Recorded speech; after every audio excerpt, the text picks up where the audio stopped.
স্বরাষ্ট্র উপদেষ্টার দৃষ্টি আকর্ষণ করে বলতে চাই, আপনার স্বরাষ্ট্র মন্ত্রণালয়ের অধীনে যারা নিযুক্ত আছেন, আপনি সহ তারা কি চুরি পরে বসে আছেন যে আপনারা কিছু করতে পারছেন না?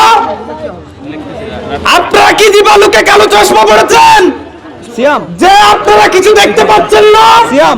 আজকে আমার চতুর্থ শ্রেণীর বোন যখন দর্শন হয়, তখন এই বাংলাদেশে আমাদের নিরাপত্তা নিয়ে শঙ্কায় ভুগতে হয়। এই জুলাই অভ্যুত্থানের সরকার, অন্তর্বর্তীকালীন সরকার থাকা অবস্থায় আমাদের বোনেদের ধর্ষিত হতে হয় এবং আমাদের বোনরা সমান তালে এখানে আদালতের কাছে, এখানে থানার কাছে গিয়ে বিচার পায় না। এখানে যখন ধর্ষণের অভিযোগে অভিযুক্ত যারা, তারা যখন বিনা আপত্তিতে বিনা ওজরে যখন জামিন পেয়ে যায়, তখন আমাদের সন্দেহ জাগে। তিনি আইন উপদেষ্টা, কিন্তু তিনি একটা আইনও পরিবর্তন করতে পারে নাই। উনি বলেছিল আমি মন্ত্রী হলে আমার রুমে এসি থাকবে না, কিন্তু ঠিকই দেখা যায় ছাত্র জনতা যখন রাজপথে রক্ত দেয়, ছাত্র জনতা যখন রাস্তায় নেমে আসে, ঠিক তখনই তিনি এসি নিচে বসে মোবাইল টিপে। তিনি বলেছিল তিনি আইন উপদেষ্টা হলে তিনি আইন প্রণয়ন করবেন, কিন্তু আওয়ামী আমলে যতগুলা গুম খুন ধর্ষণ হয়েছিল সেগুলোর একটার বিচার এখনো পর্যন্ত হয়নি। বলা হয়েছে এই সরকার আসছে সংস্কার করার জন্য। সংস্কার কি করবে? সংস্কার করা উচিত ছিল আওয়ামী লীগ গত 16 বছরে খুন গুম ধর্ষণ যতগুলো করেছিল সেগুলোর বিচার করা। গত 6-7 মাসে এখনো পর্যন্ত একজন ধর্ষকেরও বিচার হয়নি। আজকে আমাদের মায়েরা, আমাদের বোনেরা গার্মেন্টসে যাইতে পারে নাই। আমি মাদ্রাসার কথা বলবো না, স্কুলের কথা বলবো না, এগুলা তো দূরের কথা, কিন্তু তারা চাকরিতেও যেতে পারে না। অনেক মায়েরা বলে যে আমার ঘরে খাবারের মতো কিছু নাই, আমি কি করব?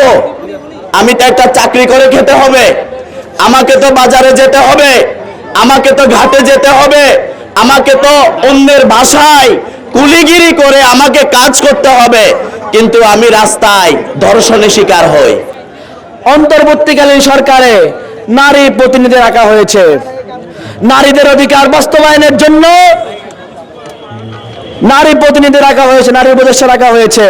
কিন্তু যদি বিগত সরকারের মতোই যার নামকে ওয়াস্তে নারী প্রতিনিধি, নারী উপদেষ্টা রাখা হয়, তাহলে সে উপদেষ্টা আমাদের দরকার নাই। আমরা বলতে চাই আইন উপদেষ্টা আসিফ নজরুল, তিনি উপদেষ্টা নির্বাচিত হওয়ার আগে বিভিন্ন সময় ফেসবুক পোস্টের মাধ্যমে, বিভিন্ন জ্বালাময়ী ভাষণের মাধ্যমে তিনি বলতো তিনি যদি ক্ষমতায় থাকতো বা তিনি যদি মন্ত্রী হতো, তাহলে তিনি এই দেশের আইনের শাসন পরিবর্তন করে ফেলতো। কিন্তু এখন তো তিনি উপদেষ্টা পদে আসীন আছে, কিন্তু তবুও কেন তিনি এই সমস্ত বিষয়ে কোনো ব্যবস্থা গ্রহণ করতে পারছেন না?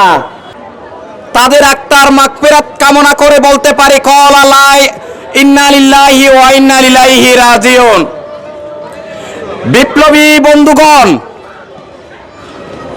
আমাদের প্রায় 2000-এর অধিক শহীদ, 30,000-এর অধিক আহত যারা আছে, অনেকে আজীবনের জন্য যারা পঙ্গুত্ব বরণ করেছে, তাদের রক্তের দাগ এখনো শুকায় নাই।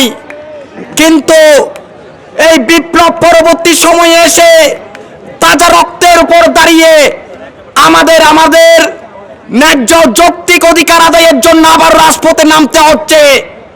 এই লজ্জা আমাদের 2000-এর অধিক শহীদ যারা আছে তাদের প্রতি আমরা লজ্জাবোধ করতেছি। তারা কেন এদেশের জন্য জীবন দিল?